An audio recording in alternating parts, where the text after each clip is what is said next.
and a bullet went through the back window and killed her. Two gangs were shooting each other. It impacted me. So I said, you know what? I'm going to become a superhero. I did security for Jesse Jackson, Ku Klux Klan attack. Muhammad Ali grabbed my ear, and man, I shot up to the scene.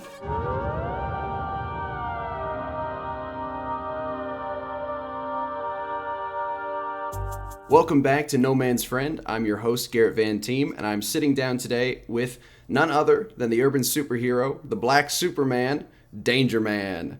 DangerMan, do you want to say a little bit about yourself? Yeah, so my elevator pitch I give is, I'm the urban superhero DangerMan, and I promote literacy, safety, and good health for children in urban and underserved communities, empowering them to live healthy and safe through their life. And mainly, I'm DangerMan. I'm a real life urban superhero, and it's the name of my song. I'm DangerMan, the Black Superman. I love that song. We'll have to play some of that here. You know who he is, you know who we be. People always asking me who I am.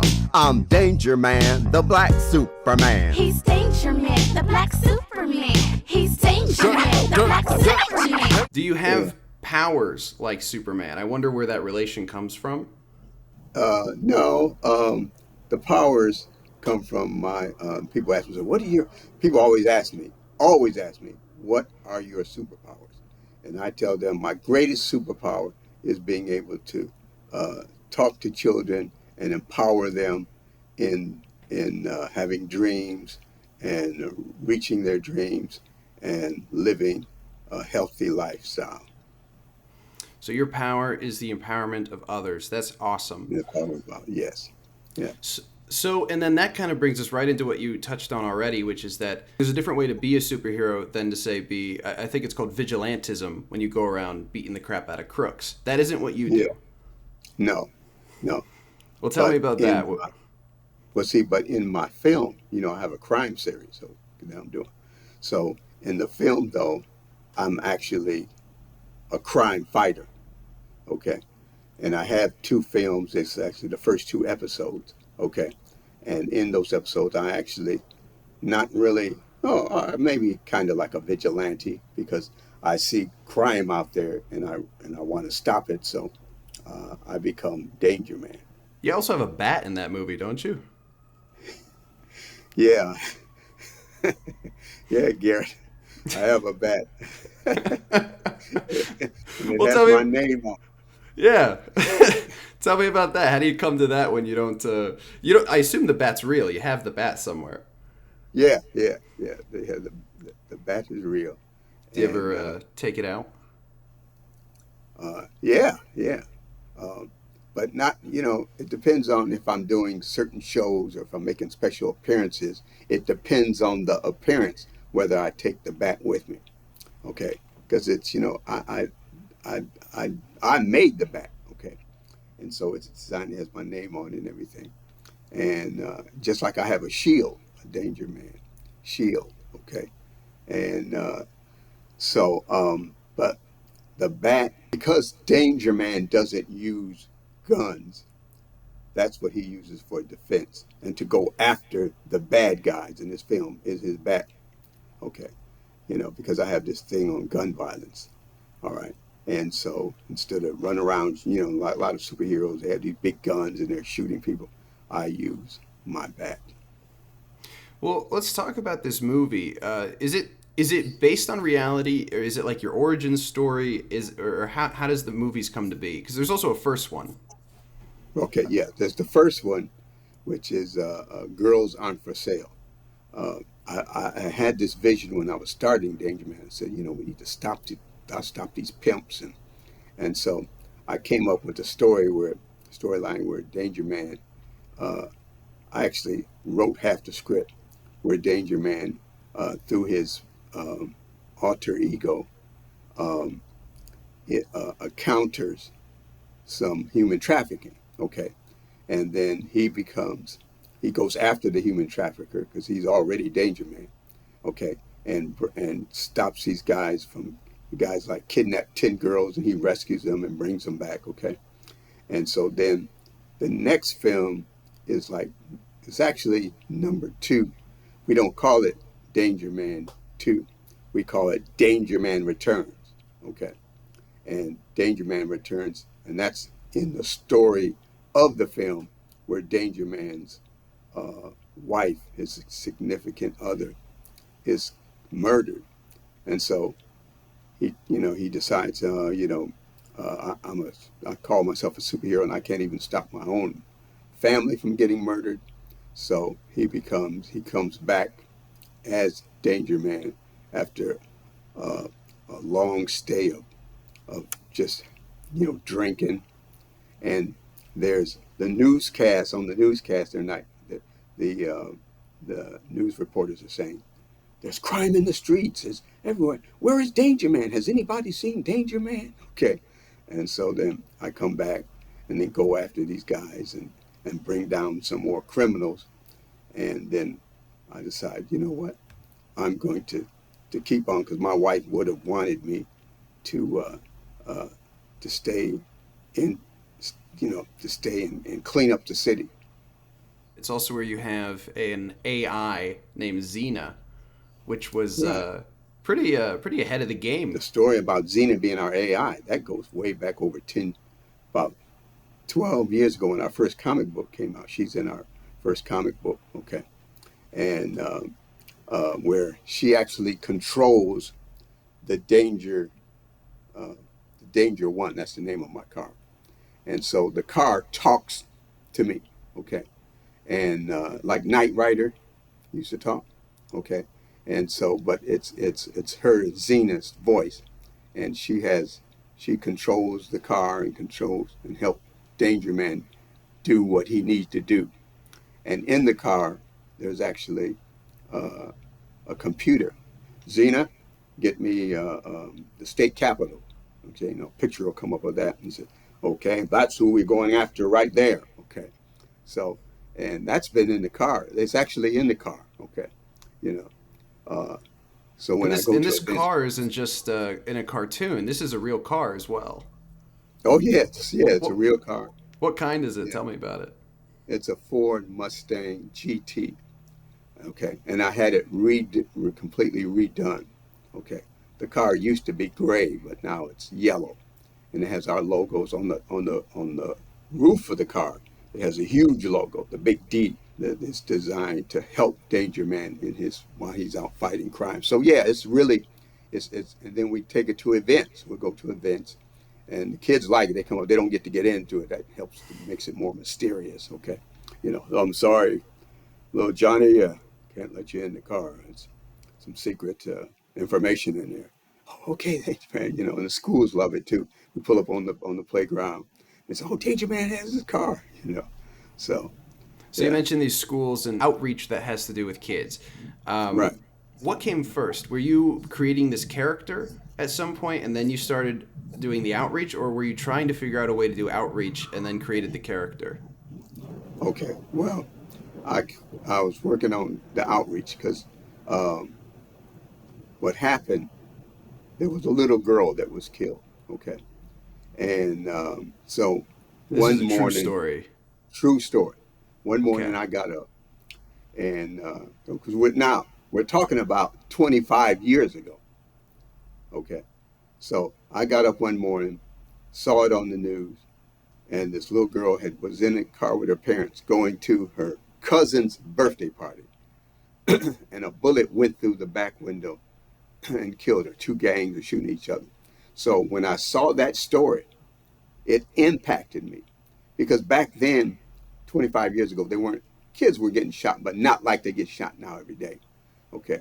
And so when I saw that story, I said, wow, this is horrible. And it's still horrible. I said, but, and I said, here we are in the greatest country in the land, and our kids are in danger. That's exactly what I said. Our kids are in danger.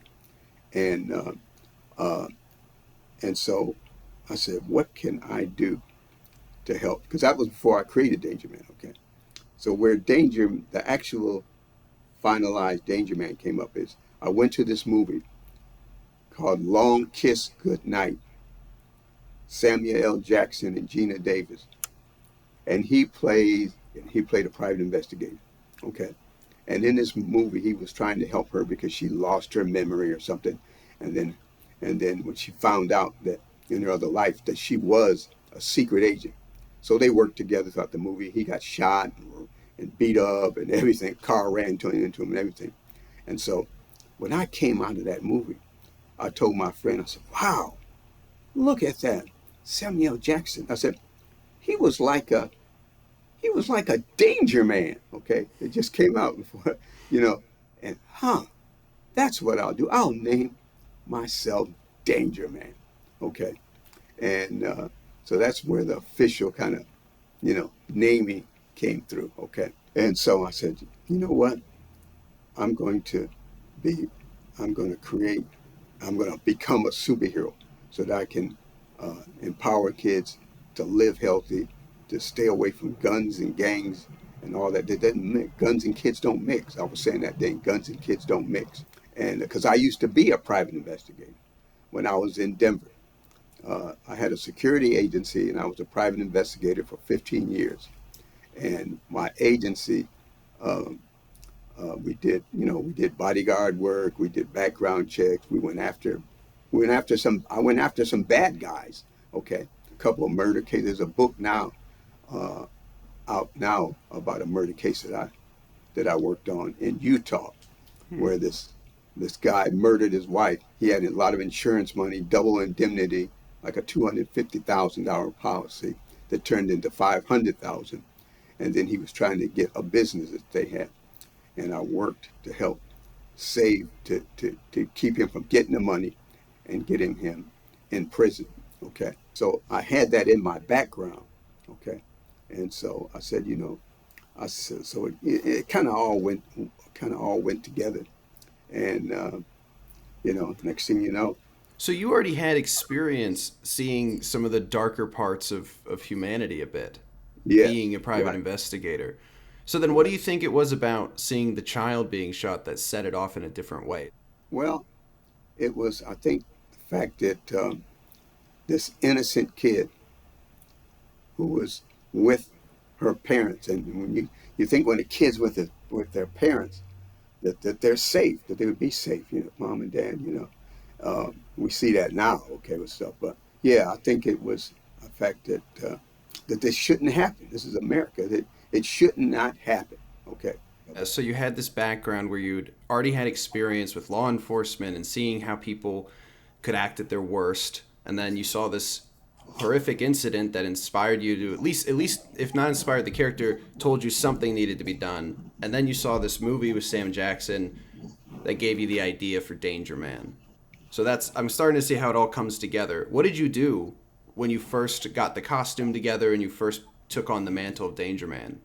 Was there a period where you were a vigilante trying it out, or what was your first move? Not really. My first move was actually going to a community event because nobody knew who I was. Okay, and I had some friends that supported me. We got together and we went down to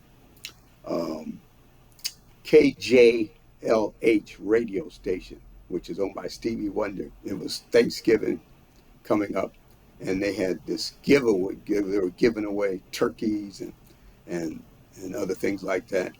And so I went down to where the radio, they had this live broadcast. So I went down there to see what was going on. This was going to be my first appearance in the suit as Danger Man. So I went down there and introduced myself and sat down for a radio interview. And they were kind of mystified because you don't really see costume characters in LA except if you go on Hollywood Boulevard.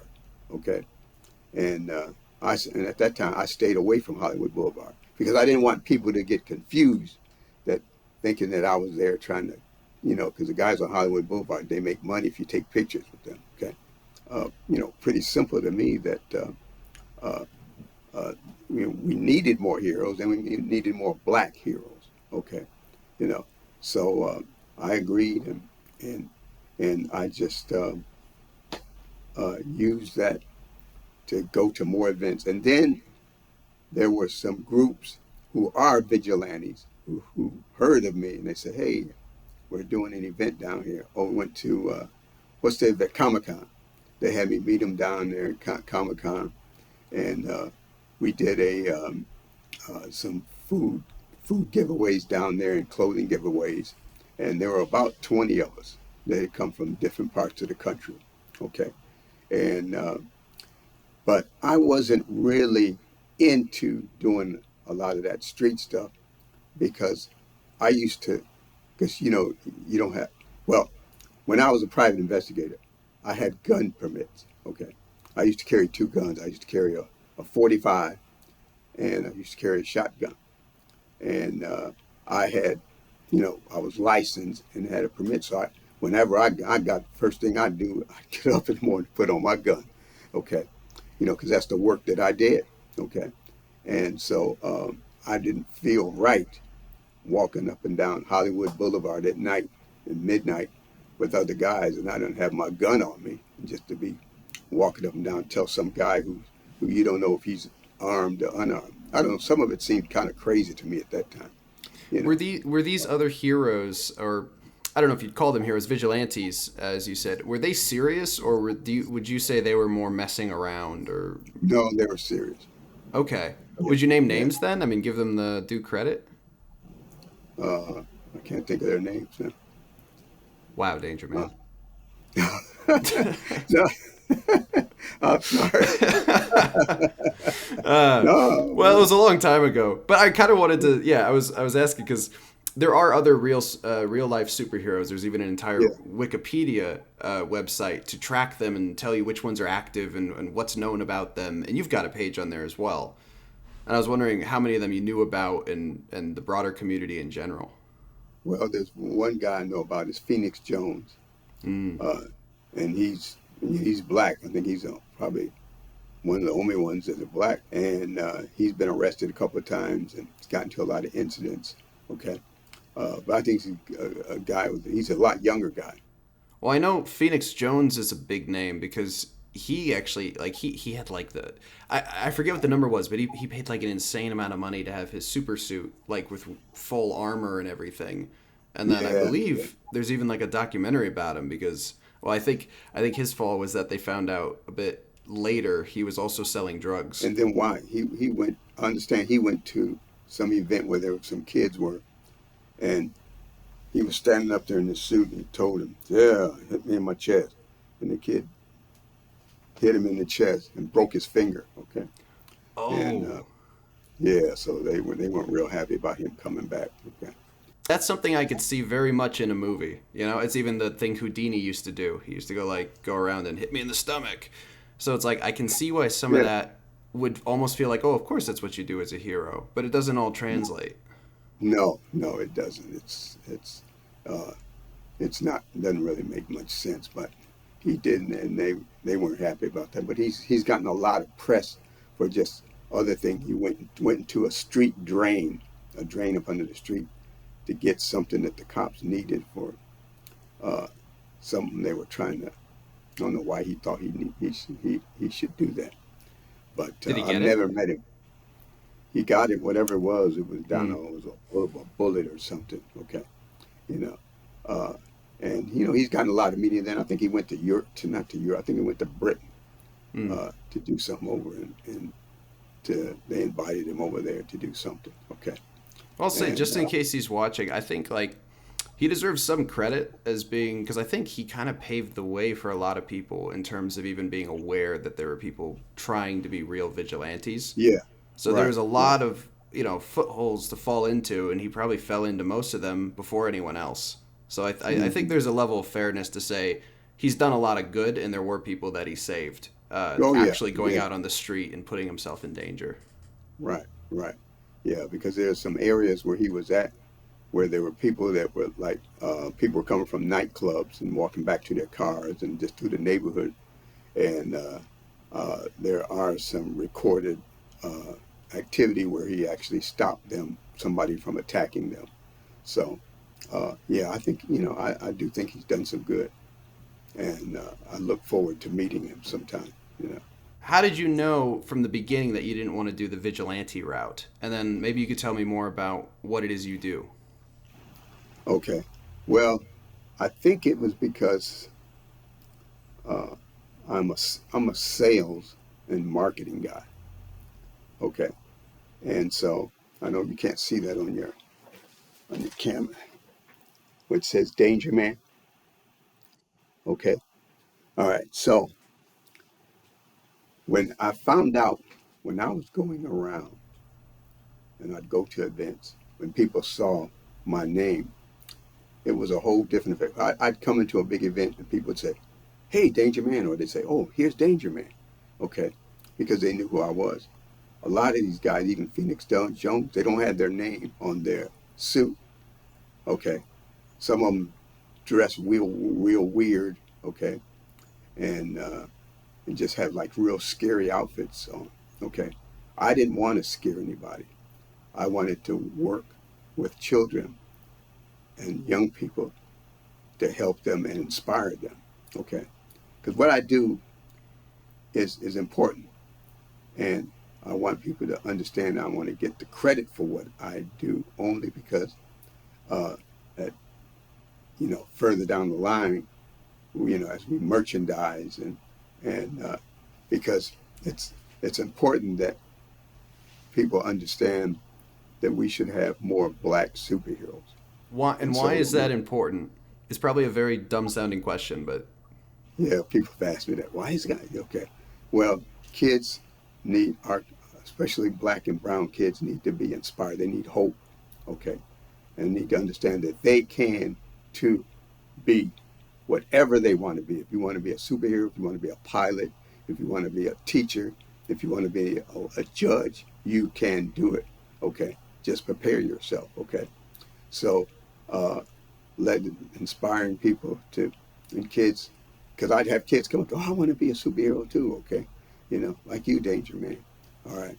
And, and so that they understand that we, that superheroes are good, they're part of society, and they do good things to help people. Okay, so it was important to me to be able to establish that and establish that brand with that uh, with the understanding of why the work that we do is important, and that you can do it and you can become one as well. And so, and me being creating this character, and not only a character, because I'm an actor, okay, as well. So, and being able to do this role, and I may even do a couple more short films, or I'm calling them part of our episodes. Okay, we've laid out plans to uh, bring in and recruit another another another Danger Man. Uh, would you call him like son of Danger Man, or would he just take the mantle, sort of like how Shaft continues down, or like how would you want to brand that? Because you could also be a family of heroes, like Batman has, Robin and Batgirl, and no, it would I would he would be like Danger Man number two. Okay. maybe a clone. Or I would become like a Stan Lee, okay, and take a younger guy, not a lot younger, okay, but You're not trying to because raise the next generation. yeah, because I used to tell people, I said, yeah, I said most superheroes are white and they're all young, okay, because somebody told me on YouTube on one of my videos, said, Danger Man, you're too old to be a superhero. I said, oh my God, I'm too old to be a superhero? Huh. So you mean they tell me I have to be a certain age to want to save the world, to help make life better for people? Okay. I'm too old to do that. Okay. So I think uh, it's important that we understand why we're here and what we're here for. Okay. And so the next Danger Man, because I'm probably the oldest senior superhero. Okay. You know, and so I don't have a problem with it. Okay. And through the age of through the magic of TV, you know, Yeah, those fight scenes are pretty good in your short films. You kick ass, man. Yeah. And also, you mentioned Stan Lee, but it's not just like millions of people met Stan Lee. He was prolific at like events and stuff. But you did something more Right. with him. You actually went to his Academy of Heroes. Can you tell me about that Yeah. experience? What was it like Well, meeting that him? well, when I remember getting the call one day, and I was, sitting here in my office, and they said, "Oh yeah, we're calling from Stan Lee's office." I said, "Stan Lee's office?" I said, "Yeah." I said, "Yeah, Stan Lee wants you to be in his his new show coming up, and he wants to talk to you." I said, "Oh my God, okay." Because Stan Lee's the man, okay? It's like a You big know, moment for heroes. Yeah. the comic book legend, yeah. And so I got to go down and meet him and sit around and talk to him for a little bit, talk about, he talked about Spider-Man. So I was the only African American, and plus I was the only one who makes a business. I mean, this is a business to me. This isn't just something I do on Saturday night, okay? You know, I mean, I've had corporate sponsors. I have, we're getting ready to start a store, a DangerMan store, selling our merchandise, okay? Uh, and so, and so all the other guys, they just, they had their little side names, but I think they just kind of did it on Saturdays, or they were what they were. I'm not trying to give them any kind of Weekend speak. Heroes. Nah, Yeah, call them what they are. right. And if you see them walk down the street, they didn't have their name on them. You couldn't say, well, you'd have to say, who are you? Okay. So I thought, it was amazing, and we worked like 3 days on that, and then I got to meet Knight Rider too. Okay.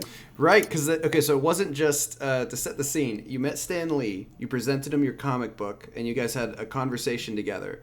And then he sends you off to this dark theater. Can you walk us through that? Okay. So they shot, they shot a couple of different times. They came out and did some B-roll, followed me around, had me do some things. Okay. All right. And then for the main meat of the story, Stan was saying, he said, "You know what?" He said, "I have someone, because I know you like to work with kids, and I have someone who can help you be even better." Okay. And he's a great singer, a great friend of mine. And I have asked him to talk with you. And a great expense we've gone to. And I don't know if they brought him out completely for this, but they paid, because all the other guys, the other 8 heroes, he wasn't in there. He was just in my story. He said, I'm going to send you to meet him. And I said, okay. So they had me, like I was driving to this studio in Sherman Oaks, and I walk in the back door. I look around, and I look up. He said, "Whoa!" He said, "You must be DangerMan." Yeah. I'm the Hoff. I said, "Yeah, you're the Knight Rider." Okay, and David Hasselhoff, just David standing right Hasselhoff. before you. yeah, he was standing up there, and he came down the steps, and we shook hands, and we got ready to do our thing. Okay, and And what did he do? What was the purpose of this meetup? well, the purpose of the meetup was that he was going to help me be better with children, to help me give them to talk to. He said, when you talk to the kids, tell them that you love them, okay? And did you really care about them? I mean, they need to, because they'd have me start out saying what I was going to say. In school, don't be no thug, don't be no fool. And then he said, no. Well, DangerMan, I'm going to interrupt you for a second here. Yeah. I'm going to act like I'm a kid, right? Okay? Okay. Okay, so I'm going to act like I'm a kid, and I'm going to heckle you a little bit, because I need you to project more. And you got to say, hey, I want you to look at me, okay? Here's the deal. You got to take over. This is your space. These kids don't give a rat about you, you know, and right now you look like a bird, you know? Okay. So you don't want to look Okay. like a bird. If you're going to look like a bird, you're going to look like a bird that's going to go, wah! No. Give it more energy, Danger Man. Give it more fire. Tell them that you love them. First of all, you don't say I've taken my time out of my busy day. No one gives a damn about that. First of all, I'm here because I love you guys. Right. And love is the key. I love you, and I'm going to do my best. I'm here today because I want to make a difference in your life. Right on. I want to sit down and learn what you guys go through every day. Yeah. And talk to you about my experiences and how I can help you to be better. Yeah, that was hilarious because during this segment, they did two things I loved. One, he's heckling you, and I think he was trying to put himself in like the headspace of a child that might, for whatever reason, think Danger Man isn't cool. He called you a bird. Yeah, you look like a bird. You look like a bird, Danger Man. Yeah, and then the other thing was, I think this was probably done in editing, but they kept having him like he was sitting in the chair, like watching you and judging you, and then he kept getting further and further back in the theater. Yeah, man. But That was exciting. But you turned him. You turned him to your favor. How'd you do that? Because then I settled down, lowered my voice, and yeah, kids. I know you guys are scared. Bigger. But I'm here to empower you and to let you know that it can get better. All right? You can be what you want. You can be what you want. You can be anything you want. And you can learn to have fun again. And have fun again. And you can laugh. And laugh. Right on. Right. That's the way, Danger Man. Yes. Now that's the attitude. You got my attention. That's the attitude. I'd always wanted to meet Hasselhoff. I had never told anybody before because I liked that Knight Rider, the Knight Rider show. And so when I was, as I'm designing my show, because I told you I have this crime series, story about Danger Man fighting crime, I said, okay, well, Danger Man will have a car, okay? Some of this also comes from when I told you I had my security company. I used to have 4 patrol cars, okay? And they were black and white patrol cars. They looked like LAPD cars. Because I was in Denver, we could do that because the police cars in Denver were white, okay? So you could have cars as long as they didn't look like Denver police cars. And I had black and white patrol cars with light bars on top of them and push bars in the front. And so sometimes at night, I'd go out to check on my guys and see what's happening. Sometimes we'd ride together. We'd ride side by side during this in the streets in downtown Denver. And the cops would look. I know they'd be saying, who does that guy think he is, okay? With his patrol, because they had my name, they had the name on. My company was called Action Jackson Protection Services, okay? You remember that, right? Yeah, I think that might have been a little before me, but I've heard of Action Jackson. I used to get all kind of press. Oh my God. Okay. I used to, because one thing, I did security for Jesse Jackson when he ran for president in 84 and 88 up until he got his Secret Service protection. Okay. And so I traveled on the road. I had like about 10 guys, and we traveled with them to different events, to do what the Secret Service did, okay. We had a big Martin Luther King parade in Denver, one of the biggest in the country. And one year, the Klux Klan attacked it. And I was in charge of security on the side. And when was this? Like what year? Oh man, this had to be in like 80, late 80s, the late 80s. Oh man, I guess I don't typically think of the Ku Klux Klan being that recent. That's how prevalent were they? What it was, the leader of the Klan in Denver was a dishwasher, okay? And he worked in some restaurant up in the mountains, okay? And, but yeah, we had a contingency of Klan members in Denver, okay? And they used to show out every once in a while. Like and so full, what they did, like wardrobe and did they do the burning crosses and everything? They didn't do the burning crosses. They did do a couple of robe things. Okay. And they would disrupt some events like the Martin Luther King parade. And what they would do is, because the committee that had the Martin Luther King, I guess, certificate, or the had the right to do what they would do with it, they would have on King Day, Martin Luther King Day, we had these big parades around the country. Well, we had a series of events that week. They would get at the Capitol, you'd have to get a permit in order to have the parade, okay? And they would get the permit a year before so that they could have the permit. And so one year the Klan got there before and got the permit, and they got to stand on top of the Capitol steps, okay? And with their signs and do their hate thing, okay? And so what would happen is the parade would come down the street and have to pass the Capitol to go to the park next door where we would have our speeches at, okay? And so what they would do when we came around the corner, they had something playing where they set some police cars on fire and turned them over and just, acted real nasty. Were there any other notable people that you defended during this time? I spent a week with Muhammad Ali. He came to Denver to fight Lyle Alzado, who used to be on the Denver Broncos.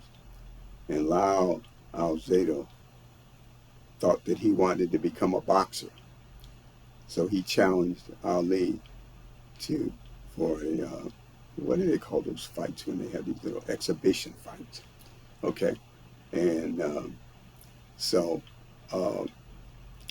course, Ali had his fee. I think it was like $250,000. Okay. And so he first came in, they had a meet, it was a PR thing. And so people, because I was the only black owned and operated security firm in the city of Denver. Okay. And so because of that distinction, there were some events or some opportunities that I would get. Call Action Jackson, because a lot of people just called me Action Jackson.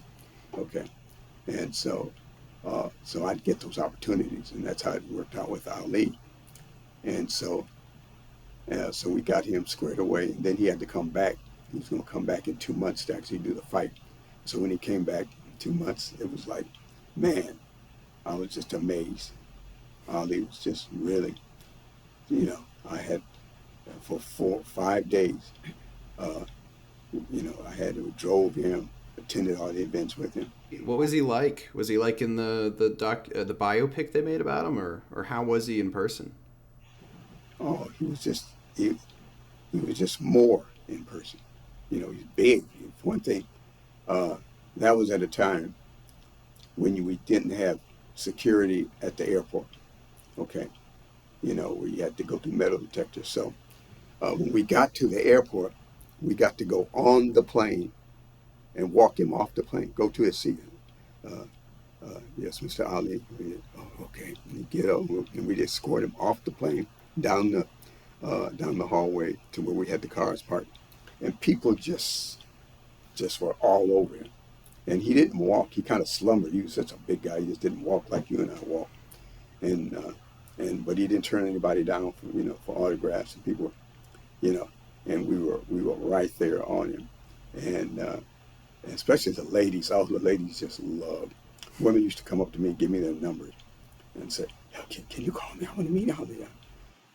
Ma'am, that's not what I do. Okay, but he was just an amazing, funny guy. Okay, because that movie, a real scary movie that came out at that time, we went to go see that movie. He had his partners with him, Bodini Brown, and his photographer, and there was another guy. There was like 4 or 5 of us, and we went to the movie. Sigourney Weaver. Okay. Was it Alien? Alien, the first Alien. Yeah. Heck yeah. Yeah. And You we saw went Muhammad. You saw the movie Alien with Muhammad Ali. with Muhammad Ali. And he was sitting one seat and back. So you know how when men go to the theater, a lot of times we always have a seat between us. And so since there were five of us, we were kind of like spread up there. But he was like right behind me, okay. And so there was this one real scary part, okay. And so Muhammad Ali reached and grabbed my ear, and man, I shot up to the seat. It's like scared the hell out of me. I said, "What are you doing?" And he's just laughing, okay.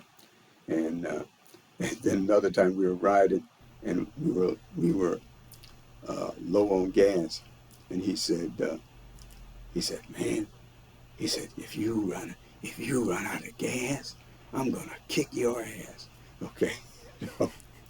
And so his sense of humor and his timing was impeccable. That experience was just tremendous. You've worked with huge names. You've gotten trained by huge names like Hasselhoff. You've also seen a lot of hate and a lot of horror, it seems. I'm curious, how do you stay positive, and how did you? Because I feel like a lot of people would become indifferent. I have this one telephone. It's my business line, and people call there at night, and they leave hateful messages, okay, and call me hateful names because they were pissed because I have a strong stance about gun control, okay, and gun issues, all right, and so and Donald Trump, and so I wouldn't. So the phone would ring here in my office, and then after, when it would go to voicemail, then I would listen to it, and I would hear these messages. That's why I still keep them on my phone. Somebody told me, "Oh, you need to report that to the police," okay? And because I've had people threaten to kill me. I'm a danger man. We know where you live. We're going to come kill you, okay? I've had people go and take food. Okay, this didn't have nothing to do with the pandemic. This was years ago. They would go to my address that's listed and to deliver food. And this was at a time where you had to pay for the food when it got there. There's none of this Uber Eats and all that.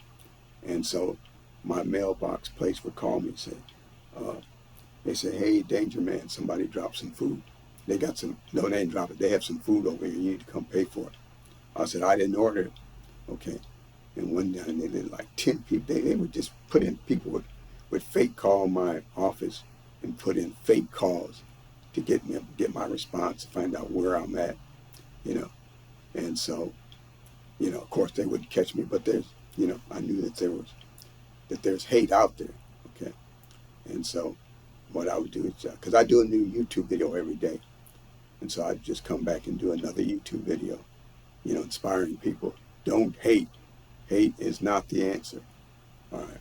And then I'd look back and see what the answers were. In fact, I had this one guy that he called me one night, and I just happened to, I forgot, and I answered the phone. He said, "Danger Man." He said, "Well, I just called to apologize to you, Danger Man, because, my wife heard what I said, and she said I shouldn't call you the N-word," okay? But he actually said the word, okay? All right. He said, "I shouldn't call you the N-word, and that wasn't appropriate. So I apologize. But you still a nigga," okay? Jesus. Yeah. And so, Do you get those calls like more in recent years still, or was this like sort of something of the past? Well, the last time I got one, it's been about a year since I've gotten the last one. Okay. Jeez, that's still recent, man. Yeah. I'm always surprised by that. I was not raised where that was any kind of acceptable.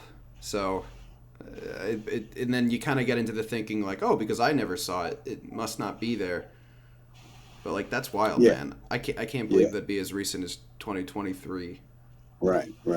Yeah, I'll let people know that it's and that it's still going on. And I used to, oh man, I used to get like on my YouTube videos, back when people used to be able to do it. I don't know if they can do it now, I had some guy went on one of my videos and altered my voice, okay, on my video, and saying that, like,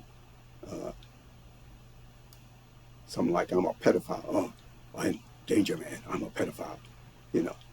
I said, how did he do that? Okay, and I had to get hold of YouTube to get rid of it. Okay, you know, and just who sits up and does that? And some other YouTubers will tell us, oh, we know this guy, this kid, he's in his his mama's basement or something. And but yeah, I used to get him, and it wasn't very nice, but I'm strong, so it didn't. I said, okay, that's how we're gonna play the game. Okay, so. But where does that strength come from? Because again, I think I could see people just becoming resentful and hateful themselves if they get that so much, especially when you're getting these reactions while you're trying to be positive and do something good. Mm-hmm. Well, I think that some people just have hate in them, that they just don't want to see anything good, especially, and then when it comes to, and oh, you know what I used to do though? When I used to get so many, I'd answer people back, and I just said, you know what? God loves you, and I love you. And they, there was no recourse from there. It's like, well, what did they say? Yeah, that's what he said. And then I didn't hear back from them. And then, so you also do the outreach in schools here in the U.S., and we actually haven't talked about that. Can you tell me about how you go into schools? And you mentioned earlier the 3 things you try to teach them. Okay, so one thing we do, we have this tour that we do called DangerMan's Books, Not Bullets. Very popular tour. Okay, and where we go into schools across the country, across America, and empower kids to read and to stay away from guns, gangs, drugs, and alcohol. Okay, and to read, because when we first started out, the reading thing was really big, because we found out that the folks that I was teachers and administrators saying, our kids aren't reading, Danger Man. Okay, so through an organization out of Washington D.C. called First Book, we were able to get like 50,000 books, and we had them in a warehouse here, and we would take those books out and give them to kids, and I'd autograph them. We travel actually around the country, okay, and tell the kids, the more you read, the more you learn, the more you learn, the more you earn. Our kids need to read more. Can lead to open doors, scholastic awards, their face on billboards. So stay in school. Don't be no fool. Don't use no drugs. Don't use no guns. And and the kids would be inspired by that, because they would see that in order to live a good life, you need that education. You need to read. You can't do anything without reading. And so we'd hit schools, we hit boys and girls clubs, okay?